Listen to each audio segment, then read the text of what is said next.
Hey guys, it's Jessica and this is what I'm wearing today. I'm showing you because I'm reviewing the palette I used. So yeah, excuse my fingers, they are a little stained.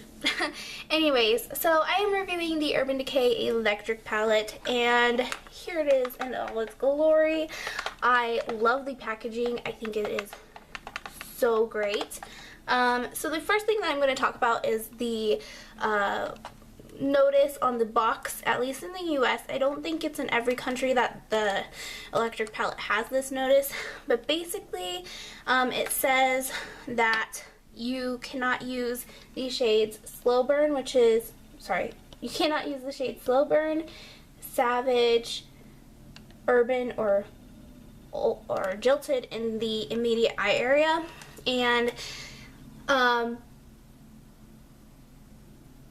And it's totally fine if you do use those shades in your immediate eye area. It is not a big deal at all. But I will have to say that you might have some irritation if you use those. Like I used for that look that was like red and pink and a little bit yellow, I used these two shades and this one. And my eyes actually burnt a little bit. So that's why I kind of had the streakiness in my thumbnail, was because my eyes had been watering so much. So I would say that those claims are not necessarily false, but I just would say be careful with it, and if it is irritating your eyes, then feel free to take it off and try a new look. Not all the shades are going to do that to you. I just noticed it with this red one and the pink one, honestly. The other ones did not bug me at all. I have used them all in the immediate eye area, so yeah. I just wanted to kind of talk about that for a minute. But I think it depends on how sensitive your eyes are and if red dye bothers you or not. I think there's a couple factors that play into whether or not these shades are going to hurt your eyes. So let me just go ahead and show you the colors. So we have Revolt, then we have Gonzo, Slow Burn,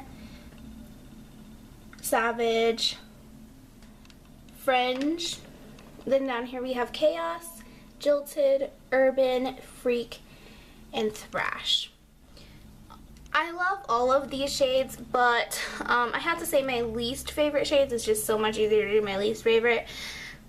My least favorite is Savage because it kind of applies a little bit patchy, but it is still really pigmented. So my least favorite is probably Savage, Fringe, and that's it. I like all the other colors. These two are just not wins for me, personally. Now I am going to tell you guys, don't use the matte shades wet, and this is common amongst Urban Decay specifically, because you will get kind of this film over the eyeshadow, which will just make it kind of patchy when you pick it up again. I don't know if you can tell, but it's patchy. So I am going to go ahead and swatch these wet and dry for you, just to kind of show you guys how they apply it both ways. And I'm going to try to pick up an assortment of colors. I'm taking 5 colors. This palette does have 10 colors in it, so be aware of that as well. And so those are the 5 colors that I took. I picked up Revolt, which is that silver shade, and then Thrash, Fringe, Jilted, and Freak. So now I'm just going to put a little bit of eye drops on my fingers so that I can show you what these look like wet. Now, when using this palette for like my tutorials and everything, I did not use this palette wet except for today, where I used Revolt wet, and I would highly recommend using Revolt wet. It just is way opaque when you use it wet. The other colors, well, I'll talk about them in a minute. Okay. So now you can see Revolt is just more like pigmented. It's just, I don't know, It just looks a lot better when it's wet. But I do like how when it's dry it is less opaque, because I feel like you could do so much with that. So then the other one that kind of has a little bit of a difference when it's wet is Jilted. You see a little bit more purple in the wet swatch, which is the lower swatch, and that's the pinky color. You see more purple in the wet swatch than you do in the dry swatch, and so that's really interesting to know, and it will help me out in the future because I never used it wet before. The rest of them, I would say just use them dry because they have the same exact pigmentation dry, and some of these like more matte shades are going to get that film over it. So I would say for the most part, try to use them dry. Otherwise, just kind of experiment with them wet. I would highly recommend using Revolt wet though. That is the number one. That was the number one. That's the one that I would highly recommend using wet, just because it just pops so much more, as you guys can see. It does come with this dual-ended brush, which I love this brush. It has a blending side, which is really, really good at blending. It's also amazing at packing on color. Not that you really need to pack on much color with these because these are so pigmented.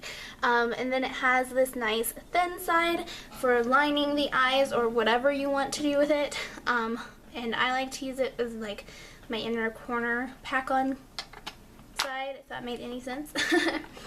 So overall, I highly recommend you guys go check this out.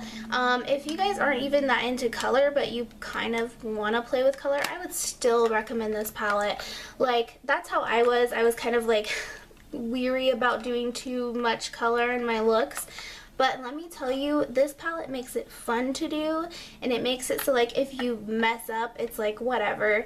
But like, you know, it's just a really fun palette to have, and I feel like it just would work by itself. Like, you can make so many looks just using this palette. Or if you wanted to make it a little more wearable, a little more neutral, then you could just add a neutral palette, like the Naked palette series or something, and then you could achieve that, like a more wearable look. But yeah, this is the best $48 I have spent in my collection so far in my makeup. I love this palette that much, and I would highly recommend it to you guys. Like, highly recommend it. And the worst thing that could happen is you don't like the palette, so go return it. That's what I have to say. I have to say it is at least worth purchasing and trying out, and then if you don't like it, just return it. But seriously, it's an amazing palette. So yeah, overall, that is my review. These shadows do last all day long, even without a primer, even with a different primer than the Urban Decay primer. So it does have that going for it as well. If you want to see Jay's review, I will link it down below. His reviews are meant to be funny and not taken too seriously, though he does have some pro tips for the men out there. So yeah, I will also link a playlist of the looks that I have done with this palette so you guys can kind of see it and see if you guys like it or not. And that is it for this palette, and I really hope you guys enjoyed this video. I will see you guys in my next video. Thank you so much for watching. Love you guys. Bye.